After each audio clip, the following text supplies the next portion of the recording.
And we have purchase order M1818 for the plow truck, $26,940. Transfer of funds, $50,000 for earned time ETF, $25,000 building systems ETF, and $340.48 fire facilities CRF. Are there any items that members would like removed from the consent calendar? Hearing none, I'll accept a motion to approve. So moved. Moved by Mr. Brunel, Second. seconded by Mr. Schaefer. Discussion. All in favor say aye. Aye. All opposed? Motion carries 4-0-0. Okay, and we will start. Public input will occur no earlier than 6:30 p.m. tonight. Okay, the first order of business. Item 1, Mosquito District Commission regular member. And we have Curtis Sampson, who is interested in becoming a member. Curtis, would you like to come up? Welcome. I want to thank you very much for expressing an interest, and tell us a little bit about yourself and why you'd like to serve on the Mosquito Commission. Sure. My name is Curtis Sampson. I moved to Litchfield in 2016. I've lived in the area since 2015, right in neighboring county town Hudson. My kids go to the schools here. They play the sports here. They're involved here. We own a house on Garden Drive. I'm looking to get involved with the town. I work for the commuter rail in Boston. I've been there for about 6 years now. I enjoy what I do there, and I figured I could take some of my knowledge and resources from working with the resources, working with the railroad, and my skills there, and kind of bring it to the town and get a little bit more involved. So. Great, thank you very much, gentlemen. Any questions? I know Curtis through scouts, through baseball. Yep. Great leader for the kids. I like everything you're doing so far, and Thank you. the Mosquito District will be awesome. They'll be lucky to get you. Appreciate it. Thank you. Well, thank you. Well, I'll accept a motion to approve Curtis's appointment to the Mosquito Commission. Is there a certain language on that? Or? No, just Okay. No. I'll make a motion to accept Curtis Sampson to the Mosquito District as a regular member. Motion by Mr. Schaefer, second. seconded by Mr. Weber. Discussion. All in favor say aye. Aye. All opposed? Abstain? Motion carries 4-0-0. That was easy. Good. Yeah. Thank you for coming in. Thanks, Thank Curtis. you for serving. Yeah, thank you for volunteering. Now, you'll have to take an oath, I believe, right, with the town clerk at some point, and she'll have forms for you to Okay. sign, okay? I'll reach out to them tomorrow. Yeah, so we'll turn the form into the town clerk's office tomorrow. And then anytime during business hours, you can come in and take the oath of office. Very good. Thank you. Thanks, Curtis.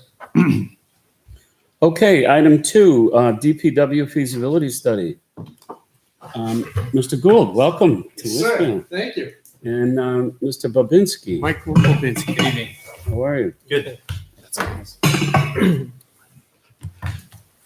So for those of you that don't know us, I'm Alan Gould, president of Municipal Resources, Inc. We're based in Meredith. We've been in business for about 30 years. And we are a consulting firm, strictly municipal management consulting firm. We've done projects from South Carolina to Presque Isle, Maine. Pretty broad area. And no matter what the subject is, we have subject matter experts that we rely upon to provide focus on these particular studies. In this case, the study of your road agent / possible transition to DPW department. So that's where Michael Babinski comes in, and Mike comes to us through originally Dover and then Portland and now Somersworth, right? DPW director in all those places, a wealth of knowledge. He's been with us a few years, and he has done 3 or 4 of these studies just like this for us. So with that, I thought we would just provide kind of a very high-level overview, maybe present some of those recommendations that we made at the end of the report, And then we're a resource for you. So happy to take your questions. So we didn't want to just do all the talking, and we thought we'd present some of the top findings and then open it up to you folks, if that's okay. Fine. Thank you. Well, thank you also for inviting us and having us work with you and work with Troy on this feasibility study. The functions of a public works agency, if you will, is some of the more foundational aspects of your town in terms of meeting basic service needs and responsiveness in a variety of areas. So it was a pleasure for me to be a part of this. I want to thank Troy and his staff for assisting me and MRI with a wide range of data. We looked at everything from job descriptions to your budgets to interview staff. Troy assisted us with a series of officials from the town that we could meet with and get to know and just better understand kind of what's currently going on and determine whether or not is there a better way, is there another way into the future, particularly looking at the public works type functions. So we did that, and we studied your budgets. We looked at your contracts. We evaluated some of the arrangements that you have with your contracting interest with regard to winter operation, even with regard to mowing operations. When we were looking at the public works aspect, we really took a very broad view, not only focusing on the highway function, but looking at other things that really are on Troy's plate with regard to managing town issues, solid waste, building, custodial, as well as highway and maintenance and equipment needs and those kinds of things. So we looked at the wide range of that. And I think among our core recommendations, and as Alan indicated, we understand that you've had an opportunity to see the report, and we're really here to answer any questions that you might have, or even that maybe Troy has as well. But some of the core overall recommendations I might just kind of go through very quickly. One of our takeaways was, in fact, an opportunity to transition from a road agent. And we understand you've had some transitions with that with respect to the elected role of it and then appointed, and that's what you have right now, to the possibility of creating the position of Director of Public Works. There's different titles that I've seen, that I've actually experienced, ranging from Director of Public Services to Director of Community Services, such as in Dover, to Public Works. And I think that our recommendation is probably based on sort of everybody's understanding of what that title is. I think most people can sort of gravitate toward a Public Works Director. So our recommendation is that's what you consider, although there's certainly other options. I also included for you some staffing options and looking at budgets as well, particularly in the area of creating the positions. And we talk about trying to transition from kind of almost exclusively contracting operations, which makes a lot of sense for your size, to perhaps a midpoint where you're doing a combination of full-time and maybe seasonals, or your existing full-time and seasonals that can assist in those highs and lows, particularly during winter and maybe during the summer. And I offer some suggestions in that regard, a transition that perhaps is affordable in a manner that allows you to move and grow into a more full-scale department, if that is your wishes and your desire.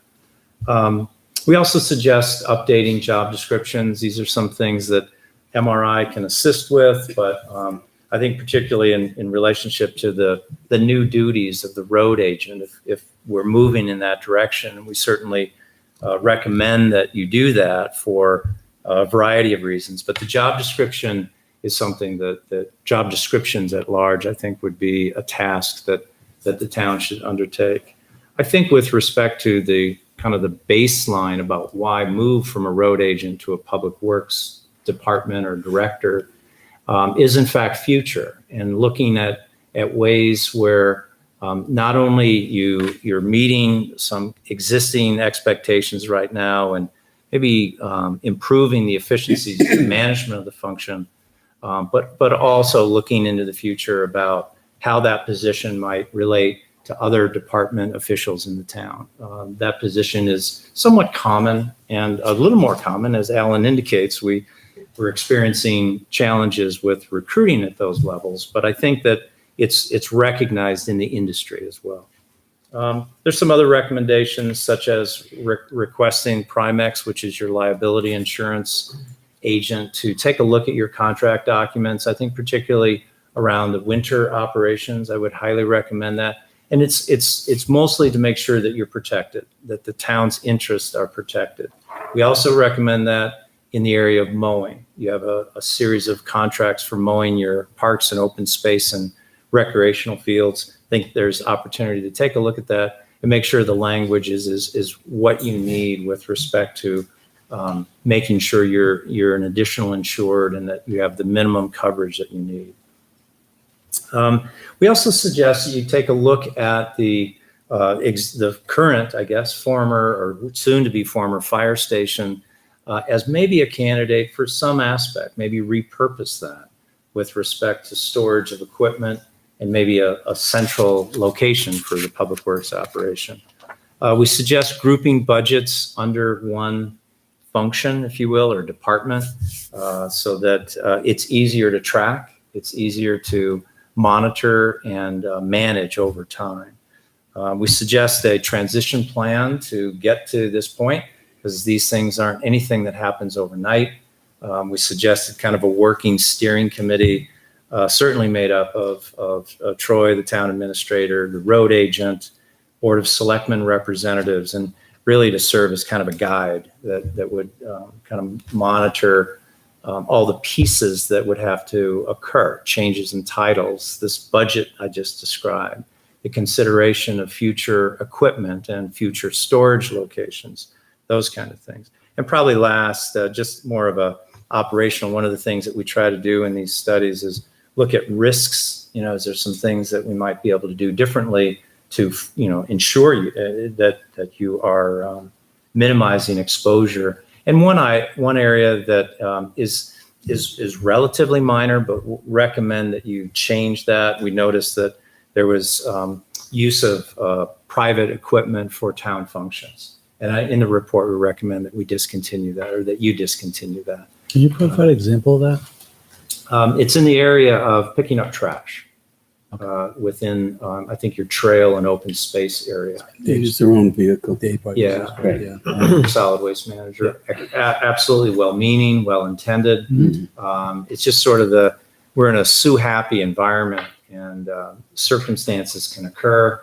Not necessarily anything that he would do, but maybe someone that he may come in contact with. So it reduces the exposure. Okay. Overall, I would just say that you have a strong group here, and I really appreciated the opportunities to meet with all the lead people, including Jack and including David, with regard to their particular expertise, and their experience was invaluable to us as we did the study. We also interviewed and spoke with your fire chief or your police chief, past building official, along with some of the background and data that Troy provided. We also spoke with the Nashua Regional Planning Commission to sort of get some baseline data about the demographics of Litchfield with respect to what's happening in the past, what's happening in the future. So with that, I'll open it up to any questions that you might have. It was a great pleasure to work with you and work with Troy and his staff. And, you know, if we can assist in any other way going forward, we certainly would like to do that. I just want to thank you for an outstanding report. It's very comprehensive. There's a lot in here for us to digest, and we're still working through that. And of course, I didn't expect anything less, but the information provided, very appropriate, very detailed, and certainly will give us an outstanding roadmap as we move forward. And as we digest this, we're well aware that this is, like you said, this is not an overnight 1 year, 2 year this is a long-term process, with several stakeholders, the budget committee, board of selectmen and departments, which is very important to bring everybody in on board. And again, I'll ask my colleagues if they have questions. And Yeah, I have a few actually. okay, I'm just trying to understand the folks, the current staff you outlined, like you said, building official. I took that as the building inspector's office, but I'm not sure why they'd be part of the DPW. And I think during the course of the study, you had a staffing change as well. And I think actually MRI is working with you on They a are. separate Right. study that Okay. actually will focus on the code compliance piece. Well, because you list here, hire, option A is one full-time building grounds coordinator, building official, and like that, there was confusion. How you tagged it was confusing. Appreciate the question. And in fact, the intention there is actually a buildings and grounds Means- manager or Oh, facilities individual that oversees that function, okay, that's not code. So that you wouldn't, a town our size, that means we have another full-time employee in addition to the TPW director. That person wouldn't oversee the part-time help that would actually do building coordination and maintenance. Yes, and I would envision similar to kind of the road agent and if you do transition to a public works director, we would see that as a working position. Okay. And the buildings and grounds manager, at least my recommendation anyway to you and to Troy would be that position reports to the public works director. Okay. And that maybe part-time custodian would report to that individual as well. So there's kind of a We struggled a little bit with the title because the word manager denotes certain That's things. right. So building official was, Yeah. I think, what we kind of just settled on for that, on that line. okay. That clarifies it. Thank you.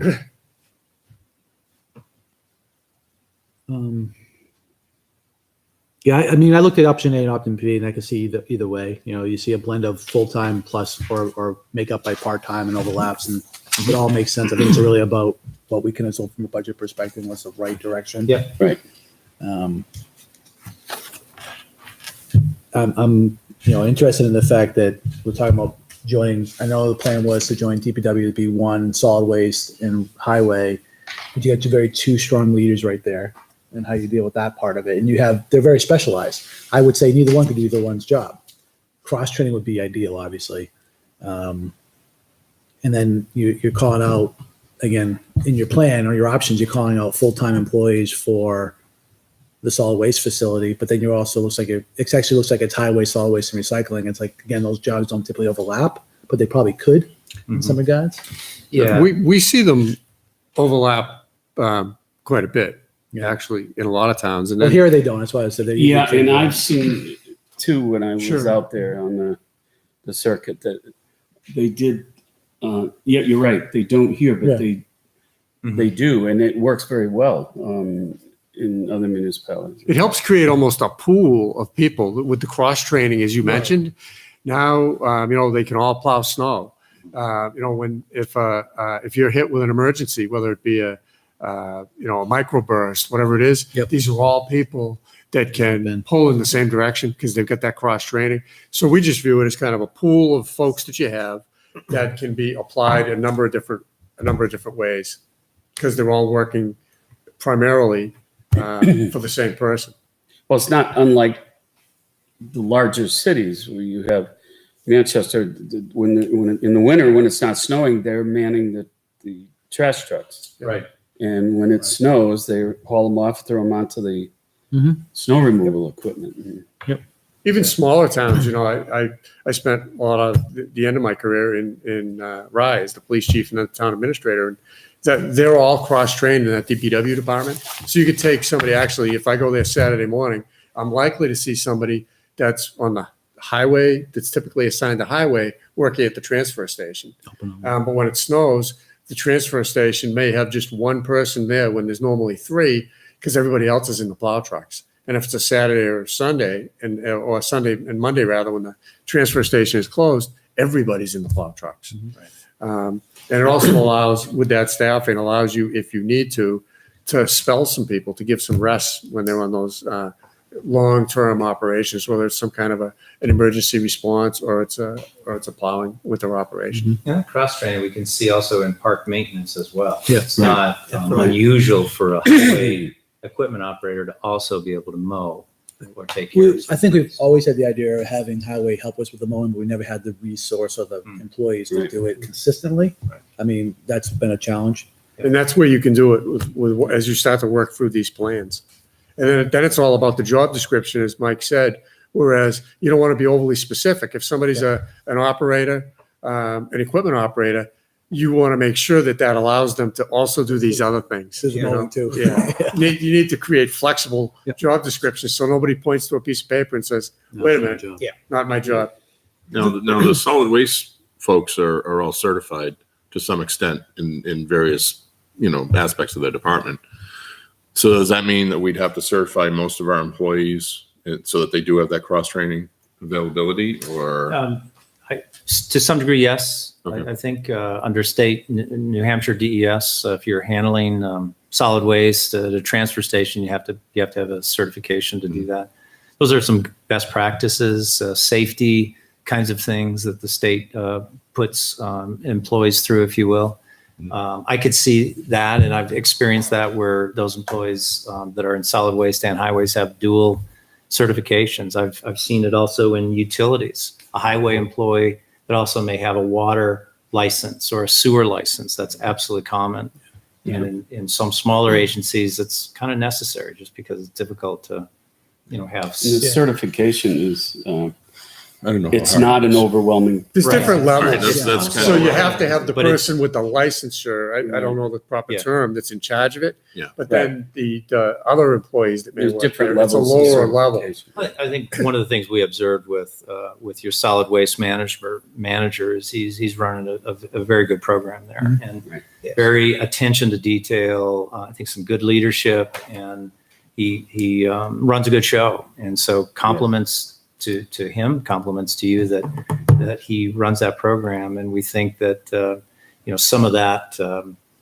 I think that managerial approach would be beneficial as well. But so the cross training is definitely important. I just didn't know how expensive it was, and how, to Yeah, take someone. Ken, We can get I back think to it's- Troy on the. I think it's on our the- state, so it's It's really all travel. state. I think it's state. It's not huge. It's not significant from the lower. And I think a lot of it probably overlaps anyway. Like even the safety training would probably a lot overlap to someone in it highway would. do Right. that too. Absolutely. The other thing is I noticed you outlined sort of the budget scenarios, which when it accounted to more of the capital items. Like the car. Yes. Yeah, we do. Did you take a look at like our wage scale and all that, where these people would fit in our wage scale and how much that would actually, what that would look like from an option A, option B perspective? We didn't go to that level. You need to have a job description, I think, before we can do that. We do a lot of wage and classification studies, Okay. and you really need to compare apples and apples.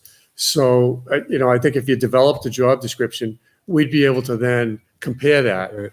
And we have that data readily available to us because we do so many of these wage and comp studies. But we really need to be able to know what the job description is to compare it to the job description of others. Because the cost analysis would be good. Yeah, because I think it's going to, if we Are were we saving? to, Are we spending? What are we doing? right, and if we were going to embark on this sort of this journey, and it's going to be many years of a journey, what is that going to look like at the end, right? That's the voters are going to ask us that, and our budget committee is going to ask us that, and we should be asking that, so. Right. And your road agent has kind of moved in a very strategic position with respect to purchasing a mowing tractor recently. Do it, yeah. I think for some other open space, not for recreational space specifically, but it may, and I suggest in our report that, you may take a look at that a little bit further to determine, is that something that can be used, for other areas? I think the intent when we authorized it, and his intent was obviously address the areas that he had to deal Yeah. with when we were renting one. Right. But it was also, if it's available, why shouldn't we not do other things with it? It's Sure. a matter, but it's also a matter of resources, right? We have a road agent who's the only equipment operator we have Yeah. for the most part. We have got to figure out how to fill the gap to get us other operators to kind of to keep that equipment going at all times. And therefore, the seasonal model may be a way to kind of Right. Yep. move into that with a combination of contracting, and it's sort of that balance that best meets both affordability and then Right. responsiveness. It's also that seasonal part-time is also a great feeder system to your full-time positions over time. So somebody can start as a seasonal employee or a part-time employee. And then if a position becomes open that's a full-time position, they're already acclimated, they've already been orientated. You would know that person's work habits. So we've seen that work as a feeder system in place. Yeah, I think our biggest challenge is hiring into the part-time positions, trying to find folks that can do the job and want to do the job for the salary we have Keeping available to us, and keeping them, right? And, So- and certainly there's several models out there for seasonal work, utilizing your resident college population, part-time summer work for your residents, which, helps your own residents out, gives them a job for the summer. Right. And that has worked for years in several municipalities. The state has a great program too. I can't remember. I think it's something like welfare to work. And we've used that in some communities where you're actually taking somebody that would otherwise be on assistance and they come into this job. The state actually, if I'm not mistaken, the state actually pays their wages for a certain amount of time. And then at the end of that time period, you can either pick that person up or not. And that's a really good way to develop folks as well. I know that I used it in one of the communities where I worked, and it worked out very well. A person transitioned into a full-time job, and it wasn't real risky on our part because we already knew that person because he'd been working for a while, and it was free labor for the town. So there are some creative ways to fill some of those spots. Good. Gentlemen, any other questions?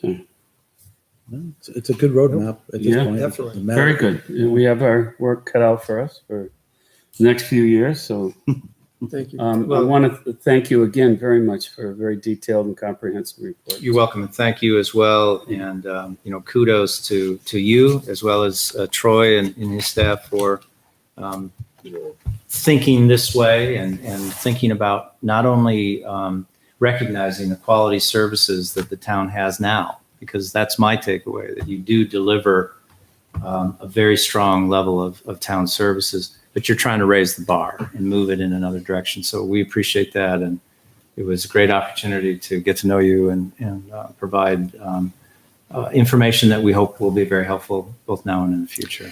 And I always want to just close by telling clients that we don't dry up and blow away when the project is done. So, we will support you in this. So you have questions, you're looking for advice or run things by us, just shoot me an email, give me a phone call, and we'll get the answer. And that's just all part of Because I was going to ask just before you left that, you have experience and you work with municipalities throughout New England, and apparently throughout the East Coast. And you do these studies and you see towns that follow through and take those little steps and eventually implement the study or pieces and components of them. What recommendations do you have to really make this study take it to the next step? I understand, we have a committee, and I guess that probably would be a first step to get more people involved. So it's not just a small group trying to push a study. People running around saying, "Oh, they're creating this public works department," and trying to create a city. There's a lot of work to be done just to start talking about purchasing some of the equipment, coordinating with other departments and committees, and of course the whole budgeting process of even trying to get one additional part-time or full-time employee. So how towns have done well with this and what towns have failed? Do you have any suggestions or recommendations on how to Off the prevent top- failure? And Well, I don't know if it's failure, but I mean, just basically I don't want to see this report go on the bookshelf and be forgotten about. right. That's what we don't want to see. Our police department used MRI back in 1998 and they kept it alive. It's still alive today and they still use that report. That's good. So Well, you I can see think- how many years it takes just to really, Right. I think rather than probably having you give us no, examples now, if you go back and you may check to see how some of the municipalities that you worked with started the implementation, I guess that would help us, start from ground zero. First step. The first step. Well, see, to me, the first step is for you to decide which position you think you're able to fund and establish first. And that could be due to a vacancy. That could be due to some contracts that you think you could, with outside vendors, that you say, geez, we could eliminate these contracts. We'd hire a person to do these things. And then that's, once you identify that position, create the job description. And then that job description is going to help us identify, what the wages would be for that position. Now you've got a job description that you can take votes on, you can take to town meeting, that you can fund. So to me, that would be the way to proceed. Honestly, most of the studies we've done that have looked at this are within the last year or two, and everybody's pretty much at the same place. Yeah.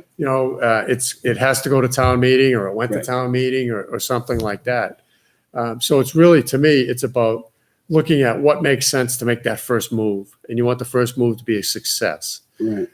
So look at that. Look at the position. We may be able to talk about a little bit, and maybe make a recommendation. But you know your town better than anybody else. So I'd be looking at eliminating some contracts, creating a position that just handles those duties. So it's almost going to be a net zero to the budget. Write the job description, hire, and kind of nibble at it that way. And then when you're ready to make the jump, you could have a couple of those people out there. Now you're ready to make the jump to a DPW director that those people would Right. report to. And that's excellent.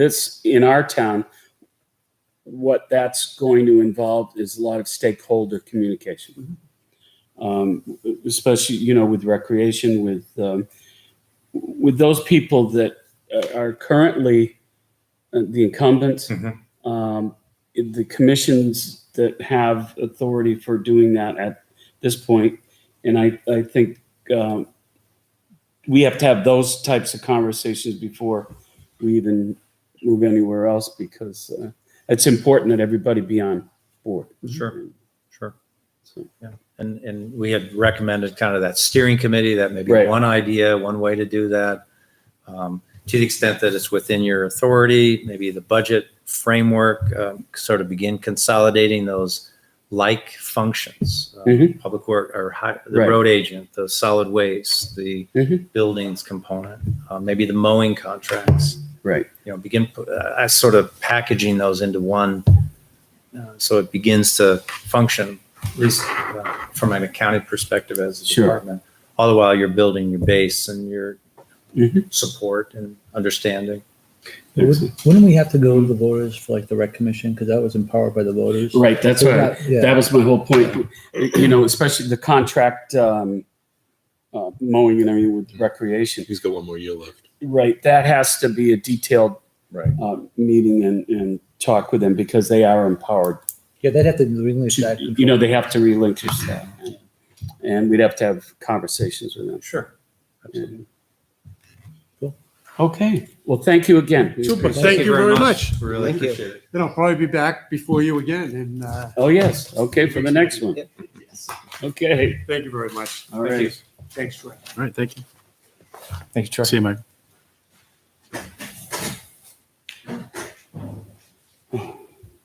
Okay, it is 6:35. I certainly will entertain public comment at this point. I will open. Any members of the public here wish to speak to the board? Come on up, introduce yourself, and Come up here. I can walk still. I'm Jack Shiner, 10 Whittemore Square. And I came here to request that the selectmen issue a warrant article to increase the benefits for the elderly exemptions. And you would have to produce a warrant article to update, which hasn't been updated since it was issued many years ago. And I have some suggestions. You can review them and do what you want with them. I'll get him, Jack. thank you very much, Jack. And oh, we each have a copy. Okay, thank you. Copy.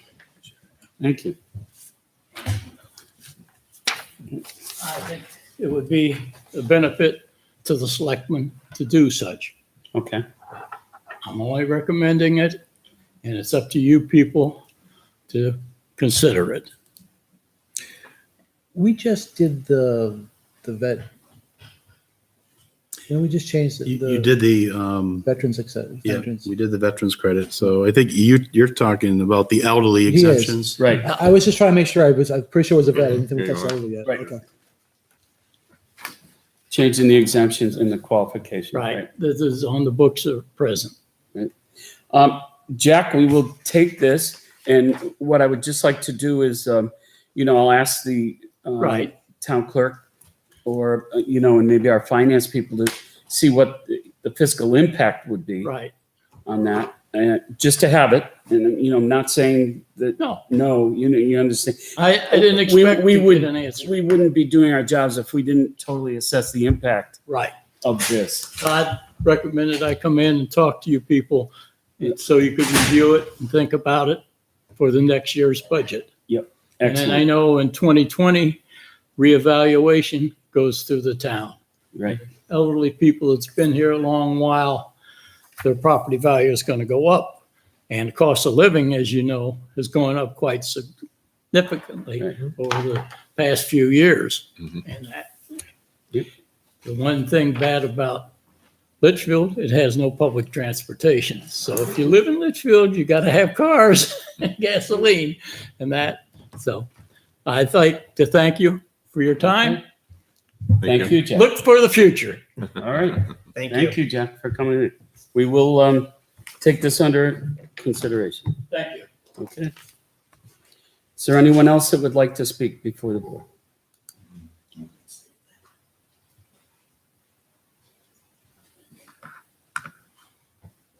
Joe Cabral, Brickyard Drive. I want to say I hit the right night for the MRI when I always asked about, did you get a record of it? Which we have with the 91A. You always said there was no paper trail. Well, I'm glad to hear there is. So don't ever, you lied to say there's no paper trail. You did too. That's not right, That was not the case, but I that's know. okay. I know, but that's, I'm just saying. Well, can we clarify, because there is no MRI study for the building department. It's underway at the Oh, I'm moment. not talking, I'm just saying, when I asked for a specific one, like the police department, I was told there was no paper trail. There is a report.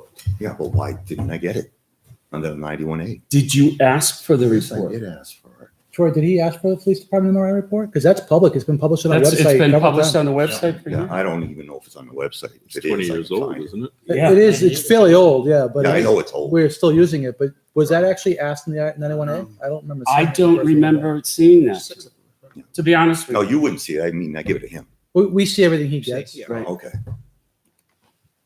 I don't recall seeing that you specifically asked for that. That is absolutely available Okay. anytime. All right. And the And other, all of the This reports, report is once available. they're made public, are public record, and you're Yeah. available to review Okay. them.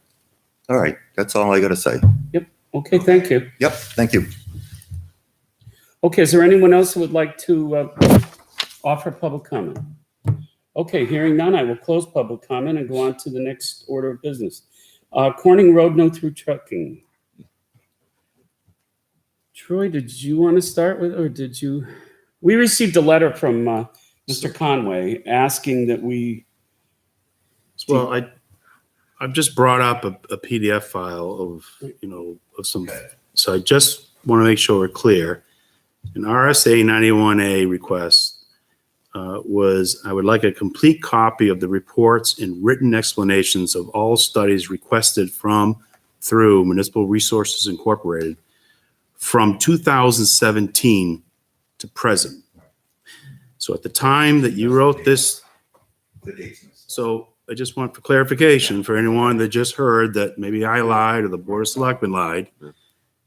The MRI report, I think, was done sometime around 1998. That's not what you requested. and this At one the will time be of made this public. request, there was no DPW report, and there was no discussion about an MRI study or contract in place for the building inspector. So I'm not sure okay. why No, why am I being accused of lying? inspector one putting it under the fire department. That's what it was. But there was no MRI study until now. I was just accused of lying in public, but Yeah. I. No, I Anyhow, understand, that, just- and that's not true. We have asked for a study for that. Oh, That we is- haven't done it. We have not done it yet. With It's- Kevin, that's what I'm talking about back then. But No, there was no study done at all. somebody said it was. No, there was not. We told you there was not. What we said was we had reviewed it ourselves and looked at different. Well, you guys did it on your own. We are empowered to do And we that. talked about it in public back in 2011, 13. We even discussed it with at that time, the building inspector, and there was no objection to doing it. Right. All right. Okay. All right, that's right. Thank you. Thank you. That's what I wanted to hear. And Troy, if you don't mind, I'm looking at the website. Can you just send me the latest the final of the MRI for the police department? I'll post it so we can find it. 'Cause Yeah. It's buried in minutes of meetings that go back to like almost 2010. So just so it's hot, I'll post it somewhere you can actually just find it. Okay. You'll find that. Corning Road, Mr. Conway had requested that we post Corning Road as no through trucking. Post an ordinance.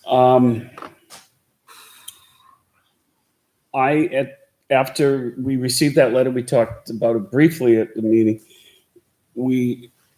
Troy sought legal advice from our counsel, and I consulted informally with a couple of the major companies that were the trucks coming through the town.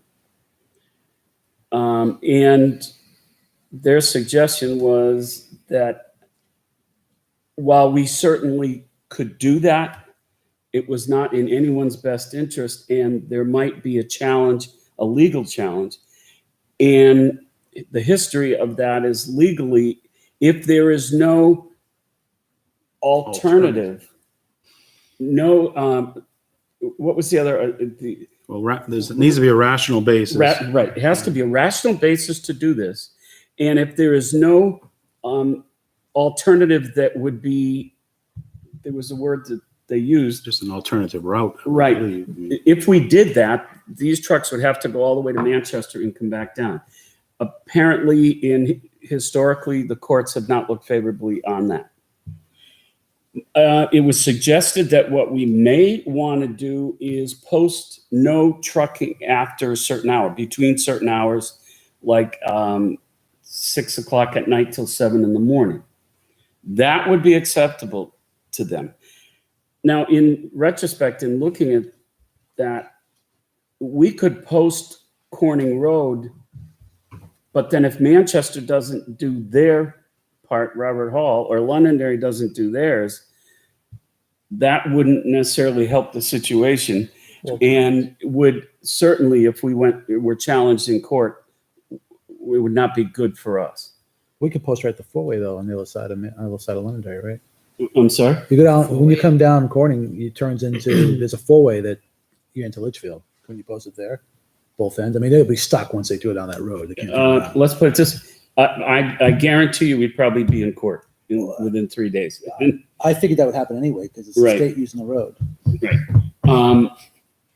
So Kind of stuck in a rock and hard place. my thoughts were that we look into posting it at, no truck traffic at night. Well, I don't think there is any truck traffic at night. There doesn't appear to be, but there are trucks that do go down there at night. There's not a lot of them. And the thing is, when they do night paving, or night operations like 93 or something, there is the opportunity for trucks to come down there. That would not be considered unreasonable if we posted at night. Most of the nighttime paving happens out of West Road, typically with Yeah. them. Oh, really? Yeah, I mean, I'm just. Let me tell you, come and visit. No, I believe it. But the good news is, I think that at some point in time, there's an end to all this, because once the widening of 93 is done, then they won't be using that route to get to 93 anymore. Yeah. I don't know. I mean, it just seems like there could be an end to this whole situation, right? Yeah. There's always other roads that are going to need it and they're going to be approved for paving. But would the board like us to look into posting it, no trucks during certain hours at night? I think we probably got to do that at least. But I think the the ask from the residents was it's during the daytime is the problem. Right. And if you're telling us we can't do it because we will end up in court, I get it. Right. But we're not solving their problem. That So, pic- basically, so and why I- bother posting at night? We're not solving the there problem. was a picture taken at 7:15 a.m. Yeah, and with the there lines were of like trucks 6 out. trucks that lined up waiting to turn out. Yep. Yeah, so I mean that's within the time that we're talking about, unfortunately. Correct. So, Right. with that sign would have, or that ordinance would have no bite in that situation. Okay, well, maybe we can craft a response to Mr. Conway, and Yep. if he would like to have it. How about if we do this? If we consult with Mr. Conway, and if there is, if he feels that at least prohibiting night traffic would help, then maybe we can revisit. Is that okay with you guys? We'll speak with him. Okay, Troy, are you all set? Okay. Okay. All right.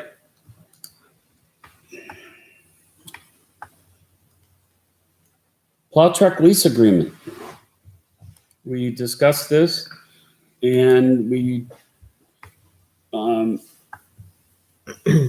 Troy? Yeah, so as you know, the annual meeting approved a 6-year lease purchase or a new plow truck. This purchase is coming in on time. I just saw a repair bill for one of our old plow trucks at $12,000 this week. So our fleet is getting old. This will be a big addition to the department. So just to recap, a 6-year lease. The financing, the interest rates have increased since we were projecting back at the budget process. So we were able to get 4.25%. Total package financing costs, principal and interest, is $171,384. This will result in annual payments for the next 6 years of $28,564.06. As you recall, the first payment is coming from the unassigned fund balance, so that will be paid out this year. The truck is currently in Londonderry at Donovan Springs, being fitted up with the dump body, the sander, wing plow, and front plow. Hopefully, we'll have the truck delivered within 2 to 3 weeks. Takes time to fit them up. Right. The coordination right now with your action this evening, we'll get the financing in place, and then at that point in time, the financial institution coordinates the final payment with the contractor, which is Freightliner out of Londonderry. Questions, gentlemen? Okay, I'll accept the motion. I move to approve the 6-year lease purchase agreement for a plow truck with the equipped in accordance with the attached leasing resolution as required by the tax exempt leasing corporation. Moved by Mr. Weber, Second. seconded by Mr. Brunel. Discussion. All in favor, say aye. Aye. All opposed? Abstain? Motion carries 400. Okay. Hazard mitigation plan adoption. I think the skid steer jumped over. Yeah, that's, we received that and we got accolades for Oh. doing our Okay. plan. So it's in It's the link right there. Yeah, so NRPC, National Regional Planning Commission, they worked with our department heads, public safety employees in updating the hazard mitigation plan.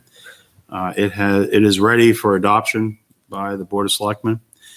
What's really important in the timing of all of this is that once this plan is in place, it will then allow the fire department the ability to apply for grant funds that can help assist, and mitigate some of these areas that were identified in the plan.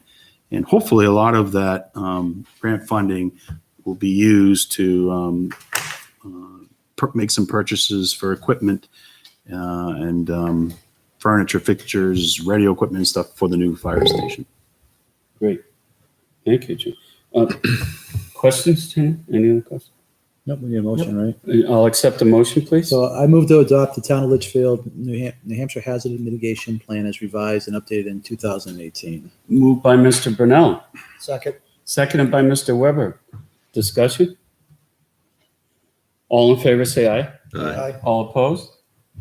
Abstain? Motion carries 4-0-0. We need to go back to skid steer.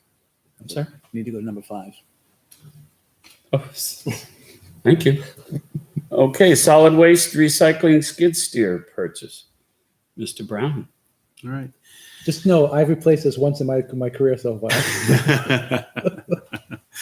Well, as I think everyone knows, the skid steer is the backbone. It's the copying machine of the office. I mean, it's without the skid steer, we just can't operate the recycling transfer facility. So I've been working, Dave Mellon approached me and was looking, his plan has always been, apparently, John, he explained to me the last time we made a purchase, it was unplanned. And Because we were forced not to do this. yeah. Well, I shouldn't say that. We broke were, down or something. It was really old. it exploded.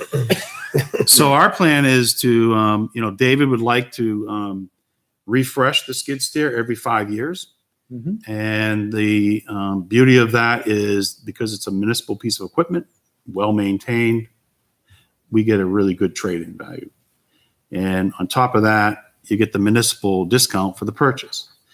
So David has worked with the salesperson at Caterpillar, and they've offered, they're not, the price is not negotiable. It's their municipal rate, which is actually lower than the state bid rate, and we were informed. With the trade-in, $12,000 for our machine, and this will come with a 2-year warranty, bumper to bumper. We're purchasing an additional 2 years.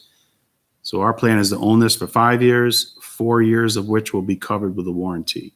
So we'll be responsible for just the preventative maintenance, oil changes, air filters. That's it. So we are proposing to use the recycling revolving fund. We have a balance right now of $44,543. So this purchase of the skid steer would cost $19,030.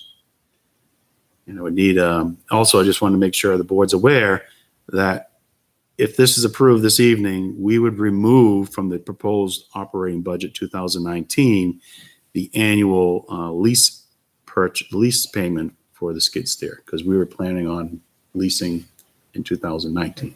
So that would disappear for 19 and the next 4 years. And hopefully the fund, if we manage the fund properly, we continue to get strong revenues, which we know they are declining. We can repeat this every 5 years and really, manage our operating costs as far as the heavy piece of equipment. My only concern about using the revolving fund is that there's other equipment there that, when you can talk about the compactors, that's what it's covering for. And I think the compactors are now going to be almost 8 years old. I've had many discussions with David about the compactors, and he has no concern about them. He does his annual preventative maintenance on it. He said it's just a basic hydraulic piston, and he's, I was amazed. I'm like, I think we should get a new one, and he's like, no, there's nothing wrong with it. Yeah, no, he's probably right. I Yeah. know he's been maintaining them really well, and but I'm just like I said, if you plan on using this every 5 years, it's only about $50,000 in that revolving fund to begin with. We've had the fund now for maybe 3 years. Mm-hmm. So, and we'll get the trade in again. I don't think the price will change that What much. about the bucket truck though, the backhoe? Because that's another, we bought that in with impact fees when we did it. Right. That's another piece of equipment that They it's use. just as critical as the skid steer. Nothing works. Nothing Right. happens. Never. Well, the one thing that, because it's the recycling revolving fund, I'm not sure if it'd be a 50-50. I don't know how much the backhoe is used for recycling as far as it is for C&D, and really just C&D. Well, because we call the recycling, I don't really. It's the solid waste department revolving fund. No, I know, But I think we also split it between the highway. It's split, So. All right, I'm fine. I'm cool with it. Gentlemen, if there's no more questions, I'll accept the motion. I move to authorize the town administrator to purchase a new skid steer for the Department of Solid Waste and Recycling in the amount of $19,030 from the Recycling Revolving Fund, and further to waive any and all requirements of the town purchasing policy in accordance with Section 9 exceptions. Moved by Mr. Schaefer, Second. seconded by Mr. Brunel. Further discussion. All those in favor say aye. Aye. All those opposed? Abstain? Motion carries 4-0-0. Okay, Police Chief Employment Agreement. Mr. Brown? Okay. So you have before you, the board has been negotiating with the police chief. As you notice, the agreement has been signed by the police chief. He's reviewed it several times. He's in agreement with it. Legal counsel has reviewed it. It represents a 15-year term, 15-month term. Really? So it will take effect January 1st, 2019, expires March 31st, 2020. It represents a 1% adjustment in wages, and it is a 15-month agreement. So the agreement terminates. If the board chooses to renegotiate it, it could do so. But as of right now, this might be the last agreement. Gentlemen, questions? Or if not, we'll entertain a motion to approve the contract.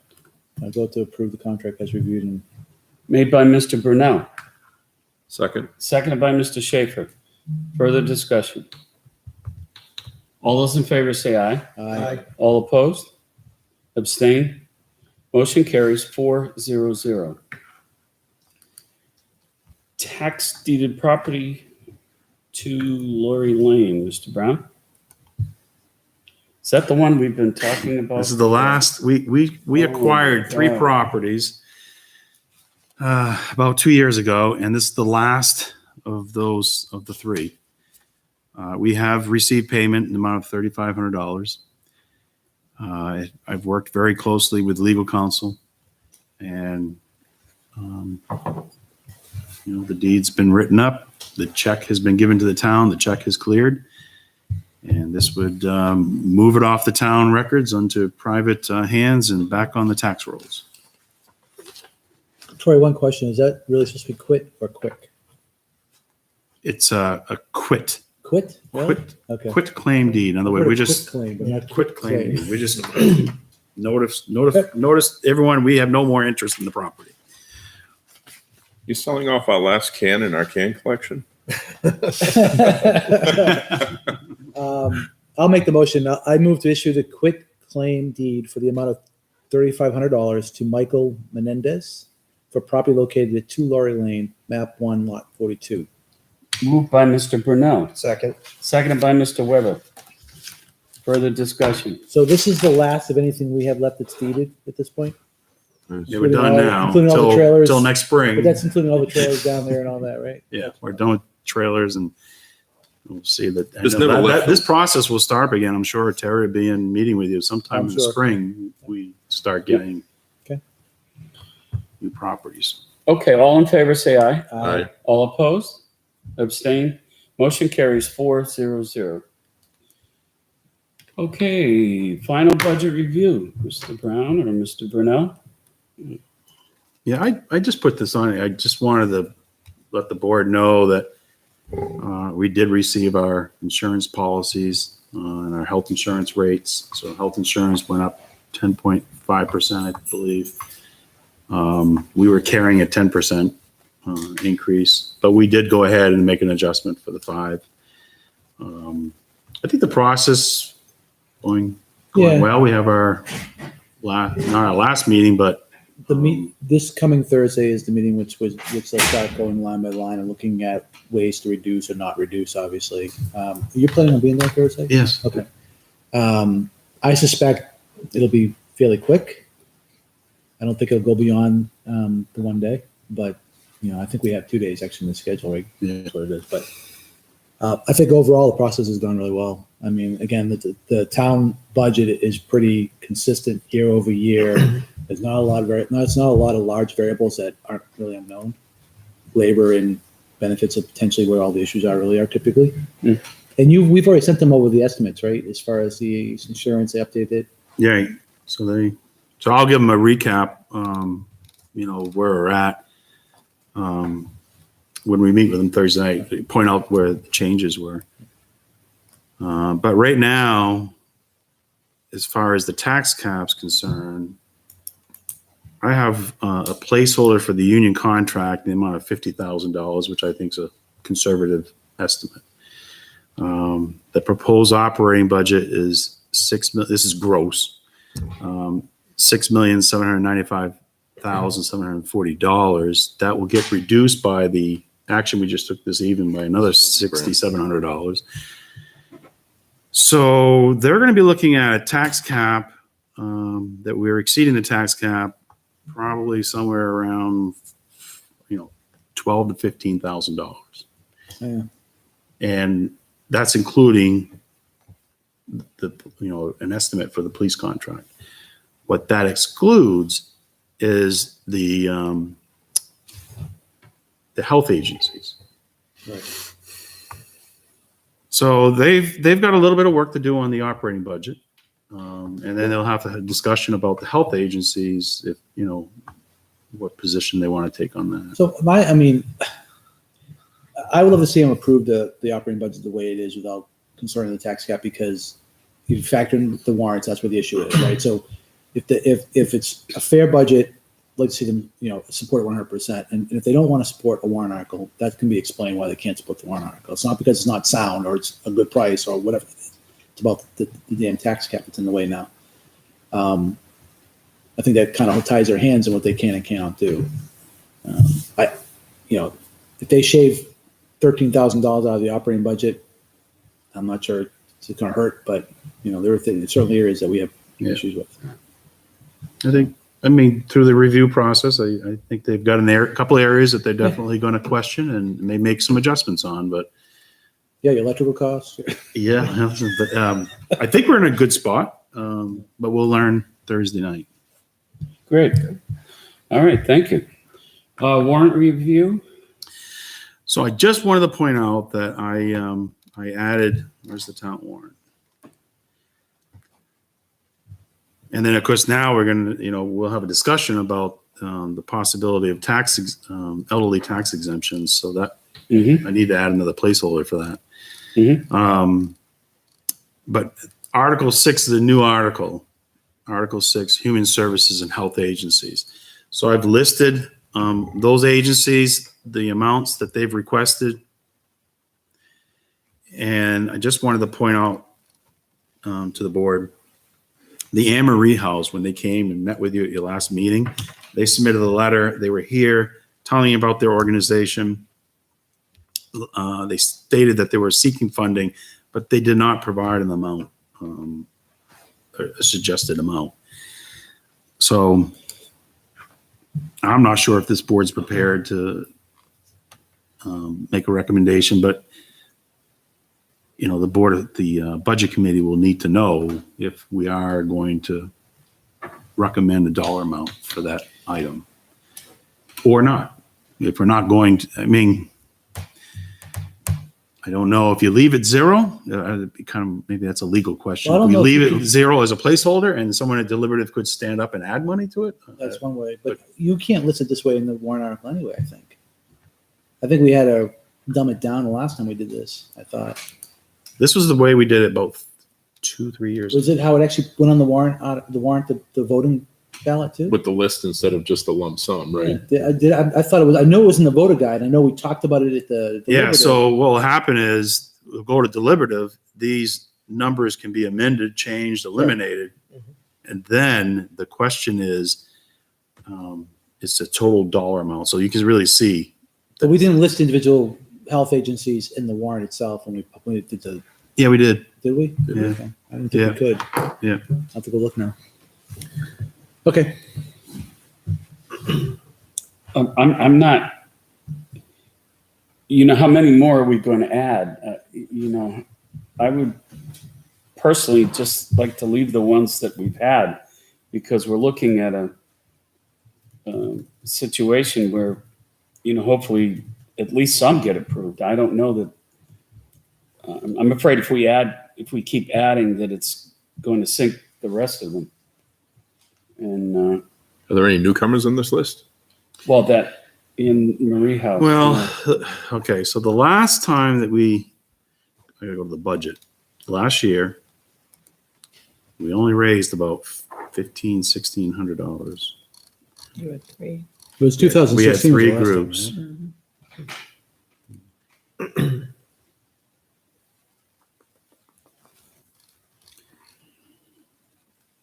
So Troy, it was Article 13 in 2016. We didn't list the dollar amounts. We listed all the agencies, but no dollar amounts. No dollar amount? And we just had a $15,000 sum. Because I didn't think we could list the individual dollar amounts. That's why I was asking the question. So I'm looking at the ballot right now. Yeah, It was on the Article, ballot? It was Article 13. Well, I found one article. Maybe it never got printed in 2000. Sorry, 16? Did you look 16? That's what I'm looking at right now. 16? Yeah. Is there a, Actually, let me look at the. the list you have, is it different than what we got in front of us? Yeah, it's shorter. All right, so last year, Big Brothers and Big Sisters was $500.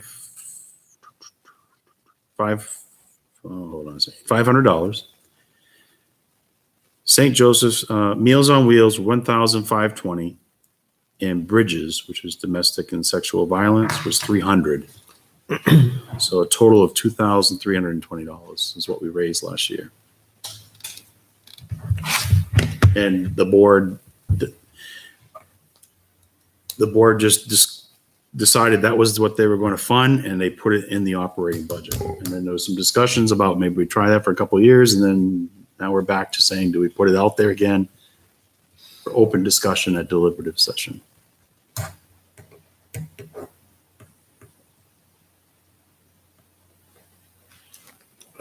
I think it's deliberative. If people want to take it down or put it up, they can do it, and then the voters vote on it as a whole. I think it's deliberate in the presentation, lay out all the asks and what they are, and then allow people to decide what to strike or not strike. Yeah, and I'll just get advice from Laura, legal counsel, about the individual amounts. Because they're deliberative, they need to know the amounts, so if they want to increase it, decrease it. And then, like you say, it's the question, do you want to raise $15,000? Yeah, just to clarify too, I looked at the warrant list, which was our final edit approved. That should have been what's on the actual ballot. I don't have a copy of the actual ballot, so I don't know what. But the warrant we approved was it was a single dollar amount with all the agencies listed as being asked, but no who gets what. But I know in our presentation we laid it out. Yeah, I'm okay with letting it go like this. People will get to see it and vote exactly how they want to on it.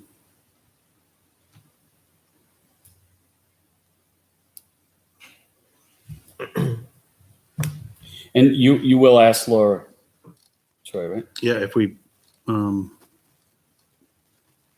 I guess we could leave the Anne Marie House there as a zero. They didn't ask. ask. Yeah. And Right. as long as it's on the warrant, Right, then someone could Then we can appropriate. decide to approve. We can decide. or I how might to- say you need to put $1 there. Right.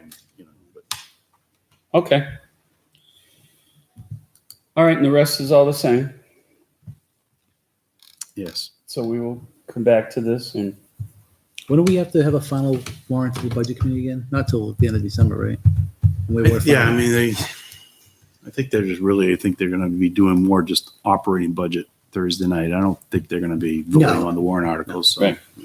The warrant articles they'll wait because they know we're not done. We may have other reasons and petitions we got to deal with. okay. Troy, administrator report. I don't have anything to report. Okay. Just getting ready for budget committee Thursday night and just getting, I think I have a little time here, start working on working with yourself, and John on getting ready for the union contract negotiations. Right, And we, got a little breather room here, I think, here in the next couple Right. weeks to get some stuff. our next negotiation session is, was going to be tomorrow, but it's been moved to October 31st at 1:00. So that's all I had to report. Mr. Weber? The last planning board session was a non-public session, so nothing to report. All right. Mr. Brunel? I think I've already shared most of the budget stuff, so nothing else to add. Okay. Mr. Schaefer? Rec Commission, we have 2 basketball nets being replaced by the Litchfield Youth Basketball Association, the outside at Dara Pond. Oh, nice. They'll be replacing 2 more in the spring. So it's probably good that we didn't paint the courts this year. So they'll be painted right after they install the other 2. But I believe they should be up by now. They did them this weekend. Saw it on Facebook, they're cutting the pavement. Yeah, yeah. So, Nice. but Because on that's, Facebook does not mean it's real. Doesn't mean it's real. This is- really? It's a beautiful, the drone footage That was of beautiful. the river and the, Yeah. oh my God, was that Unbelievable. nice. That was absolutely spectacular. Okay, there were no items removed from consent. There is no other business. The next board meeting, again, we will be adjusting the schedule because of the Veterans Day holiday. We will be meeting Monday, November 5th. Right, I'd like to add one more item to non-public under RSA 91A3 2C, reputation of any person. Okay. Okay. Certainly. Okay, and so now we will be going into non-public session.